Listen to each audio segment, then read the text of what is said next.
찬송 우리 하나님께서 귀하게 받으신 줄 믿습니다. 부활의 아침이라고 했는데 고요하기보다는 아주 격정적인 찬송이었습니다. 제가 한번 말씀드린 적이 있는데 저희 여기 컵에 물 들어 있잖아요, 그죠? 되게 맛있다고 말씀드렸는데 요 근래는 한약이 올라오는 것 같아요. 그래서 제가 엄청 강단에 설 때마다 건강해지고 있습니다. 그냥 졸린 시간이니까 제가 쓸데없는 말을 먼저 했습니다. 눈치챈 분이 있는지 모르겠지만 오늘 우리가 이제 살펴보아야 될 원래의 내용은 15주일, 하이델베르는 이게 이제 52주로 딱 구분이 돼 있어요. 매주 이렇게 나가야 되는데 원래 이제 우리가 살펴봐야 될 것은 지난주에 이어서 15주 37문에서 39문을 봐야 되는데 건너뛰어서 오늘 17주일을 45문을 보게 됩니다. 왜 그렇게 하겠어요? 부활 때문에 그러겠죠, 그죠? 오늘 부활절인데 이제 순서가 어떻게 되는지 고난에 대한 내용이었어요. 사실은 예수님의 십자가 고난 내용을 다뤄야 되는 이제 순서상 그래서 고민을 많이 하다가 부활절에는 부활을 해야 되겠다. 그리고 다음 시간에는 다시 고난으로 돌아가야 되는. 다음 주에는 고난으로 다시 돌아가는데 어쨌든 이게 논리적인 순서로 고난 다음에 부활이죠. 십자가 다음에 부활이 와야 되는데 우리는 이번에는 부활 다음에 고난이 오게 생겼어요. 그래서 이건 어쩔 수 없이 좀 이렇게 부활절 때문에 그렇게 됐다는 걸 양해를 말씀을 드립니다. 자, 오늘 우리가 읽은 본문 고린도전서 본문은요, 예수님의 부활이 얼마나 중요한 사건인지를 강조하고 있어요. 우리는 보통 예수님의 십자가 죽음으로 죄 사함을 받고 구원을 받았다고 생각을 합니다.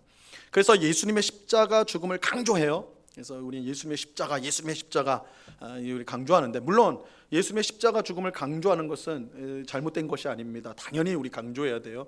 예수님의 십자가 죽음으로 우리의 죄가 사함을 받았기 때문입니다. 분명히 예수님의 십자가 죽음 사건은 우리의 구원 사건에서 굉장히 중요한 사건입니다. 하지만 유일한 사건은 아니에요. 우리가 지난주 고난주간 특별 새벽기도회 때 살펴본 것처럼 하나님이 주신 구원은요, 예수님의 십자가 죽음뿐만 아니라 예수님의 부활과 예수님의 승천과 예수님께서 성령을 보내주신 사건까지 다 엮여져서 그것을 통으로 봐서 그 전체가 예수님이 우리에게 주신 이 구원 사건, 예수님을 통해 우리에게 주신 구원이 이루어진 사건이라고 말할 수가 있습니다. 그래서 예수님의 십자가 죽음, 부활, 승천, 이 성령 강림이 이게 떨어질 수 있는 사건이 아니에요. 하나로 엮여져 가지고 우리에게 구원을 주신 사건이 되는 것입니다. 그래서 오늘 본문에서 사도 바울은요, 이 예수 그리스도의 부활을 아주 강조하는데 그것이 얼마나 중요한지, 부활이 얼마나 중요한지, 만약 부활이 없으면 우리의 믿음이 헛된 것이 된다. 예수님의 부활이 없으면 우리의 믿음은 헛것이다. 이렇게까지 말하고 있습니다. 자, 오늘 본문 17절 말씀을 보시기 바랍니다. 같이 읽겠습니다. 17절 시작. 그리스도께서 다시 살아나신 일이 없으면 너희의 믿음도 헛되고 너희가 여전히 죄 가운데 있을 것이요. 예수님께서 부활하지 않았다면 우리의 믿음이 헛것이 된다. 이렇게 분명히 말씀하고 있죠. 이것은 우리의 구원이 예수님의 십자가 죽음으로 완성되는 것이 아니라 반드시 예수님의 부활이 함께 있어야 된다는 것. 좀 더 넓히면 예수님의 승천과 예수님이 성령을 보내신 것까지 다 합쳐야지만 우리의 구원이 완성된다라는 것이기 때문입니다. 물론 예수님의 부활뿐만 아니라 다시 말씀드리지만 이 십자가 죽음뿐만 아니라 부활과 승천 그리고 이 성령 강림, 이것이 다 엮여져 가지고 우리에게 구원을 이루어준다. 이것을 우리가 이제 봐야 되는데, 그러므로 오늘 본문에서는 이 예수님의 부활, 십자가뿐만 아니라 부활이 우리 믿음의 핵심이 된다, 이렇게 강조하고 있어요. 우리가 예수님의 십자가 죽음은 믿지만 예수님의 부활은 믿지 못하겠다라고 하면 우리의 믿음은 무너지는 거예요. 예수님의 십자가 죽음은 사실 죽는다라는 차원에서는 믿지 못할 사람이 별로 없어요. 예수님이 죽었다. 물론 이제 예수님이 우리 죄를 위해서 대신 죽었다 할 때는 이제 좀 어려움을 겪는 사람들이 있겠지만, 예수님 죽었다, 그거 받아들이는 건 아무 어렵지가 않아요. 왜냐하면 다 죽으니까. 근데 예수님 부활했다, 그건 받아들이기가 어려워요. 왜냐하면 부활을 본 적이 없으니까. 다시 죽었다가 살아난 사람을 우리가 본 적이 없기 때문에 그것을 받아들이는 것이 쉬운 일이 아닙니다. 하지만 만약에 우리가 예수님의 십자가 죽음은 믿지만 부활은 못 믿겠습니다 라고 해버리면 우리의 믿음은 무너진다는 거예요. 이런 점에서 성경은 예수님의 부활이요 단지 상상으로 만들어진 사건이 아니라 실제로 일어난 역사적 사건이라는 것을 강조를 합니다. 부활은 실제로 일어난 역사적 사건이기 때문에 그 사건이 일어난 시간, 사건이 일어난 장소, 그리고 그 사건이 실제로 있었다는 걸 증언해 줄 증인들이 있습니다. 실제로 성경은 예수님의 부활이 일어난 시간을 구체적으로 말해주는데, 예수님은 일요일 아침에, 일요일 새벽에 부활했다, 이렇게 이제 말을 하고 있습니다. 또 예수님의 부활이 일어난 장소는 그가 장사된 무덤인데, 그 무덤은 아리마대 요셉이라는 사람의, 그러니까 아주 구체적인 사람 이름까지 나와요. 그 사람의 무덤이었어요. 이 부활의 장소가 나와요. 분명히 그 무덤에 예수님의 시체를 두었지만 일요일 아침에 새벽에 그 무덤을 방문한 여자들과 제자들은 시체가 없는 빈 무덤을 보게 되었습니다. 이 부활의 장소가 나와요. 또 부활하신 예수님을 만난 증인들이 있는데요. 이 증인들이 한두 사람이 아니에요. 수백 명에 이릅니다. 고린도전서 15장 4절에서 8절 말씀에 보면 이 부활의 증인 목록이 등장을 합니다. 이 말씀 한번 잘 들어보세요. 장사 지낸 바 되셨다가 성경대로 사흘 만에 다시 살아나사 게바에게 보이시고, 게바는 베드로죠. 베드로에게 보이시고, 후에 12제자에게와 그 후에 500여 형제에게 일시에 보이셨나니 그 중에 지금까지 대다수는 살아있고 어떤 사람은 잠들었으며, 그 후에 야고보에게 보이셨으며 그 후에 모든 사도에게와 맨 나중에 만삭되지 못하여 난 자 같은 내게도 보이셨느니라. 부활하신 예수님을 본 사람은 한두 사람이 아니에요. 500여 형제에게 일시에 보였다, 이렇게 말씀하고 있죠. 이것은 예수님의 부활이 어떤 특정한 사람들이 본 환상, 실제로 그렇게 주장하는 사람들도 있어요. 이게 어떤 제자들이 아주 이제 종교적으로 흥분하다 보니까 그들이 환상 속에서 예수님 본 거 아니냐, 이렇게 이제 주장하는 사람들이 있거든요. 이 부활을 믿기 싫어하는 사람들이, 부활을 믿지 못하는 사람들이 그렇게 주장을 해요.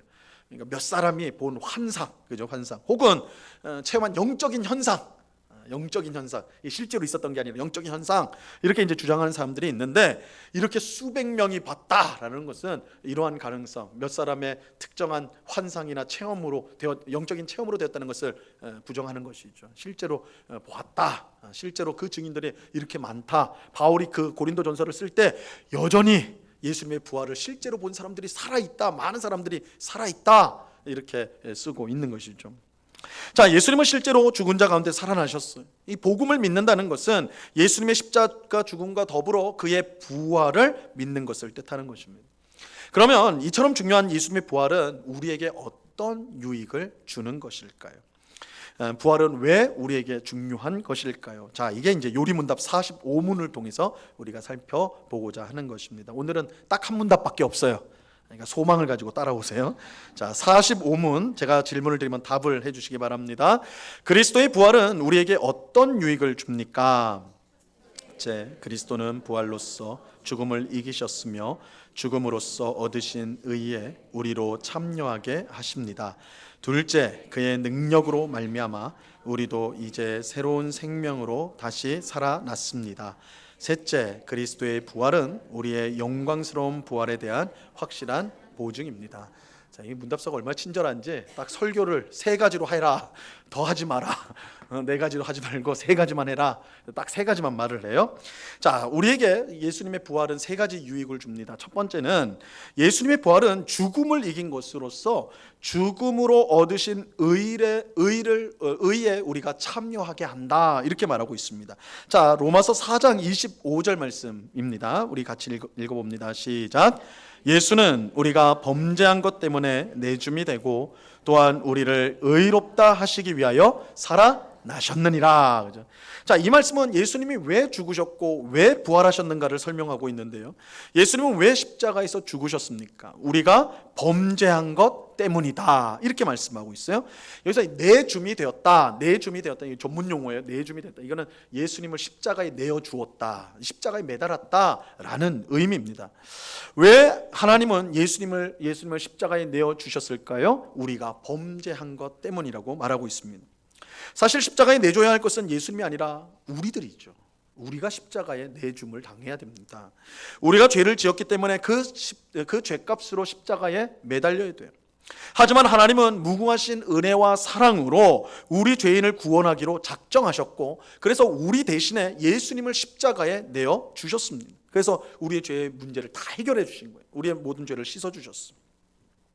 하지만 죄를 씻는 것으로 구원이 완성되는 것은 아닙니다. 자, 여기서부터 우리가 좀 주목을 해셔야 돼요.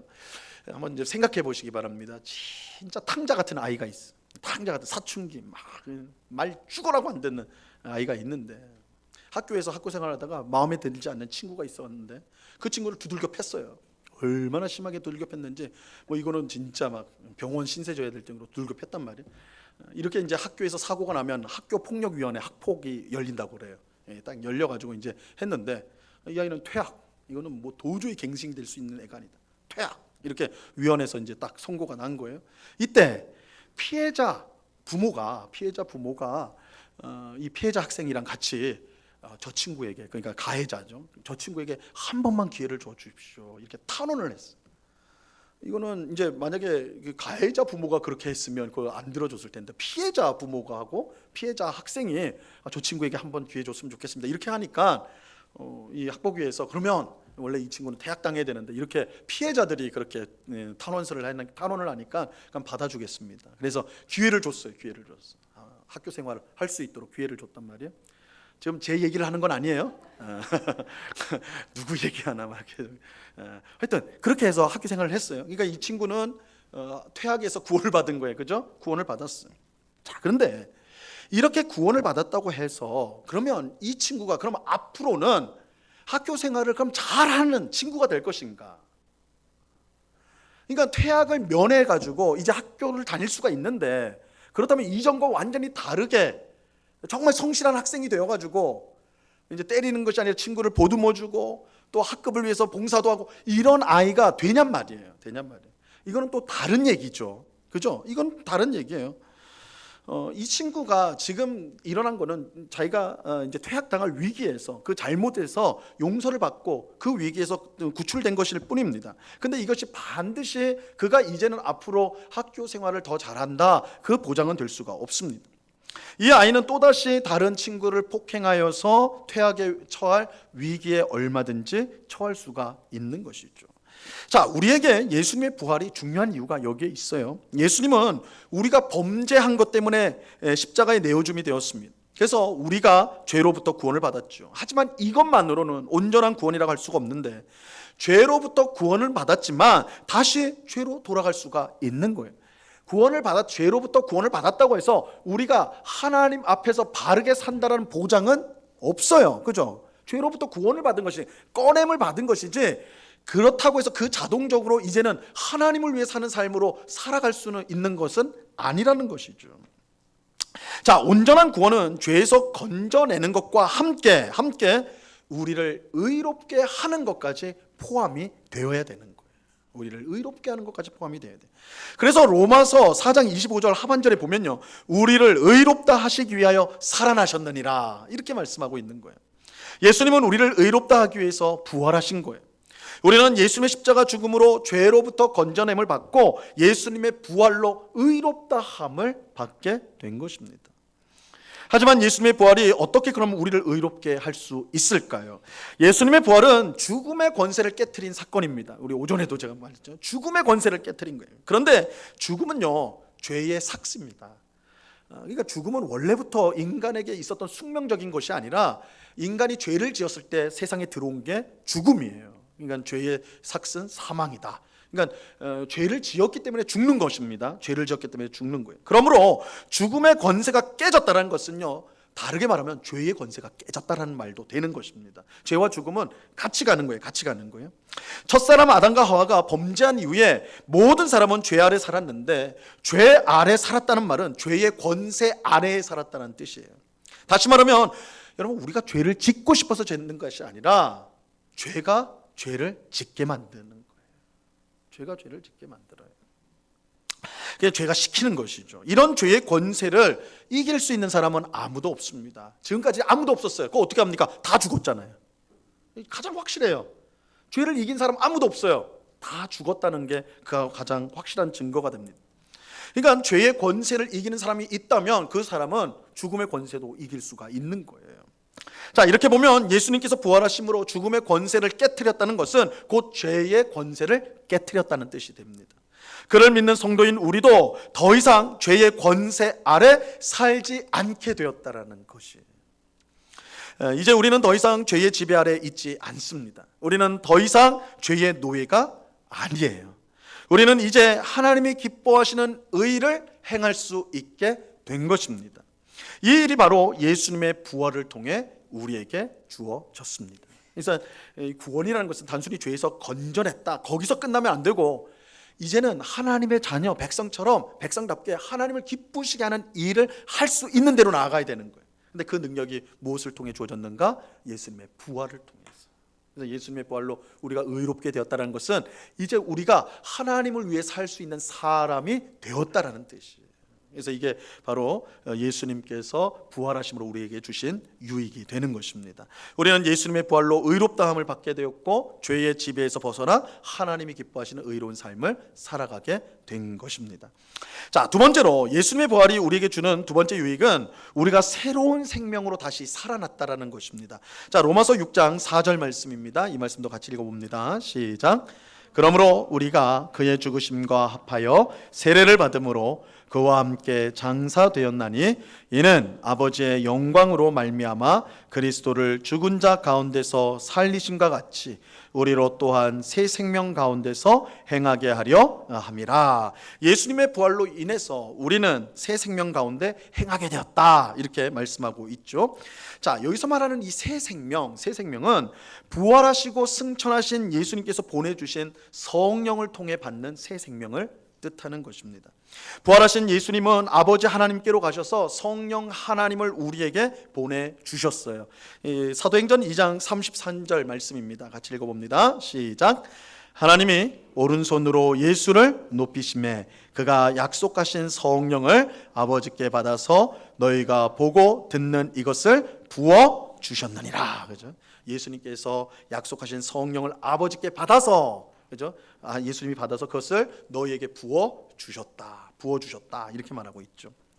그러면 예수님께서 성령을 받아 우리에게 부어주기 전까지는 성령님이 사람들과 함께하지 않았습니다. 우리가 이것도 고난주가 특별새벽 때 우리가 봤죠. 창세기 6장에서 하나님께서 사람이 죄악이 얼마나 깊은지 하나님께서 심판을 선언하시잖아요. 영원히 나의 영이 너희 사람과 함께하지 않겠다, 이렇게 선언을 했어요. 하나님의 성령이 사람들과 하지 않겠다. 이것은 무엇이라고 했습니까? 사람의 영적인 생명, 사람이 영적으로 죽었다라는 뜻이잖아요. 성령님은 우리에게 생명을 주시는 분이에요. 그러니까 성령을 거뒀다는 것은 생명을 거뒀다는 거예요. 어떤 생명이에요? 우리의 영적인 생명이에요. 그래서 우리가 에베소서 2장 1절 말씀도 죄와 허물로 죽었던 우리를 이렇게 말하고 있어요. 예수님 믿기 전에는 영적으로 죽은 상태예요. 왜냐하면 성령이 안 계시기 때문에. 성령이, 그러니까 아무리 막 비싼 명품 옷을 입고 뭐 금반지 끼고 막 그렇게 화려한 사람도요, 영적으로 보면 죽은 사람이에요. 죽은 사람. 성령이 없이는 죽은 사람이란 말이에요. 죽은 사람. 그래서 창세기 6장에서 나의 영이, 성령이 사람들과 함께하지 않겠다, 이건 영적인 죽음 가운데 모든 사람이 gat혀 있다는 것을 보여주는 거예요. 그런데 은혜와 사랑의 하나님께서요, 죄인을 구원하기 위해 성령님을 다시 주셨는데 바로 부활하신 예수님을 통해 보내주신 것입니다. 부활하신 예수님께서 하나님께 가서 우리에게 성령을 보내주셨어요.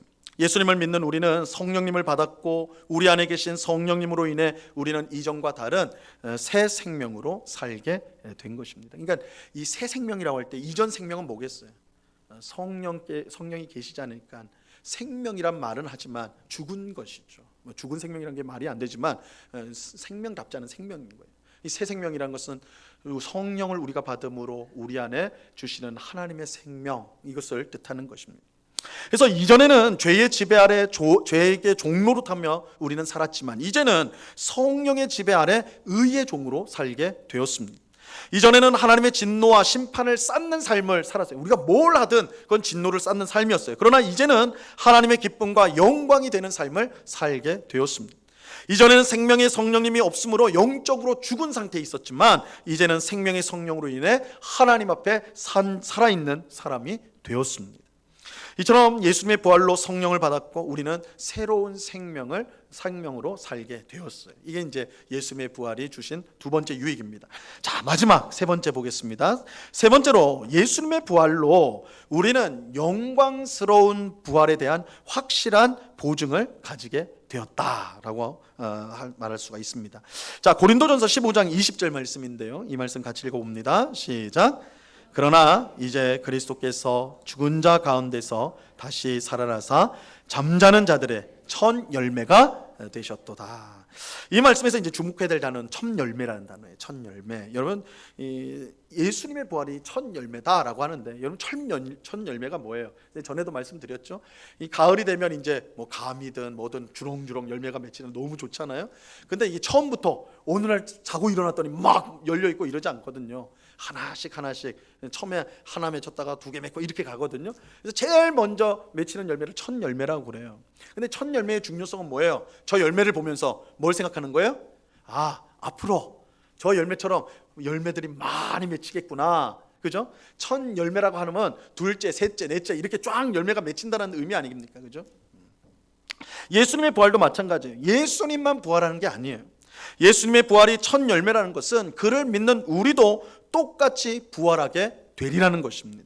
이런 점에서 예수님의 부활은 우리가 부활할 것에 대한 가장 확실한 보증이 되는 것입니다.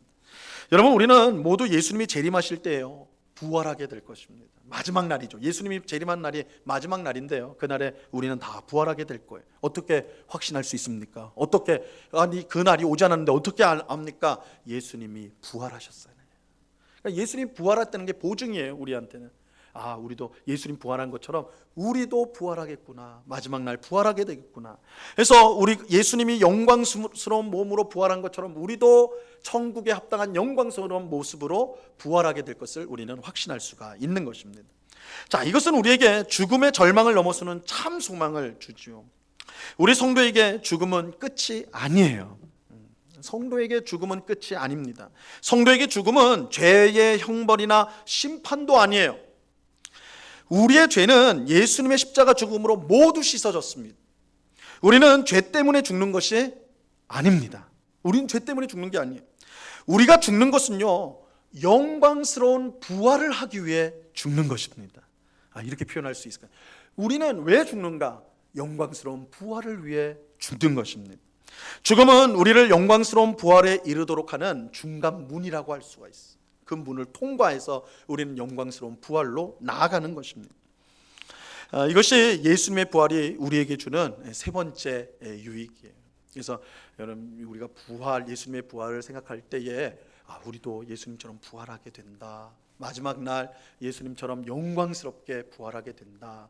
그렇게 생각하면요, 이 땅에서 당하는 우리의 여러 어려움과 고난 속에서도 우리가 그것을 이길 힘이 있는 거예요. 우리는 부활하게 될 거예요. 또 죽음도 우리는 그 죽음 앞에서도 세상 사람들과 다르게 생각할 수가 있어요. 죽음은 하나의 관문이에요. 하나의 과정이에요. 우리는 죽음을 통과하여서 영광스러운 부활로 나아가게 되는 것입니다. 그러니까 징계나 심판으로서의 죽음이 아니라 영광스러운 부활로 나아가기 위한 과정으로서의 죽음이다. 이런 걸 생각할 때 우리 성도는 죽음 앞에서도 담대한 믿음으로, 마음으로 그것을 맞이할 수가 있게 되는 것입니다. 자, 우리는 지금까지 예수님의 부활이 주는 세 가지 유익을 살펴보았습니다. 정리를 하면, 첫째는 예수님의 부활을 통해 우리는 의롭다 함을 얻고 의를 행하며 살 수 있게 되었다. 둘째는 예수님의 부활을 통해 우리는 생명의 성령님을 받아 새로운 새 생명으로 살게 되었다. 셋째는 예수님의 부활을 통해 우리는 부활에 대한 확실한 보증을 가지게 되었다. 이 세 가지 유익에 대해서 오늘 살펴보았습니다. 오늘 예배한 우리 모두가 예수님의 부활로 인해 주어진 이 유익을 풍성히 누리며 살아갈 수 있기를 간절히 바랍니다. 예수님의 부활이 우리 삶 가운데 능력이 되고 새 생명이 되고, 그래서 기쁨과 감사함 가운데 날마다 부활의 삶을 살아가는 우리 모두가 될 수 있기를 우리 주님의 이름으로 간절히 축원합니다. 기도하겠습니다. 하나님 아버지, 감사합니다. 예수님의 부활이 우리에게 주는 유익을 함께 살펴보았습니다. 주님, 이것이 우리의 머릿속의 지식으로 머물지 않게 하옵시고 우리 삶 속에 구체적으로 누리는 유익이 되게 하여 주시옵소서. 이제는 우리가 죄에서 구원받았으니 하나님을 기쁘시게 하는 의로운 삶을 살아가도록 예수님의 부활을 의지하여, 예수님의 부활의 능력을 의지하여 의로운 삶을 살아가는 저희들 되게 하여 주시옵소서. 새 생명으로 성령의 인도를 따라 살아가는 삶이 되게 하여 주시옵소서. 이 세상의 고난과 죽음을 두려워하지 않고 우리가 마지막 날에 부활하게 영광스러운 부활을 하게 될 것을 확신하면서 이 땅 가운데 담대한 믿음으로 살아가는 저희들 되게 하여 주시옵소서. 감사하며 예수님의 이름으로 기도드리옵나이다. 아멘.